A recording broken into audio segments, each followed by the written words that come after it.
mexa bem.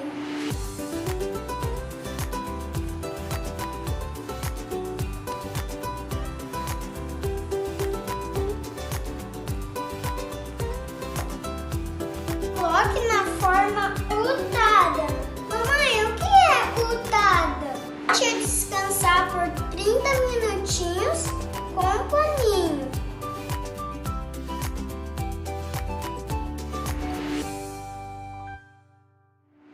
Galera, será que ficou pronto meu pão?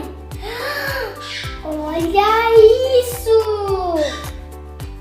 Se vocês gostaram, dê o like e compartilhe. Se inscreva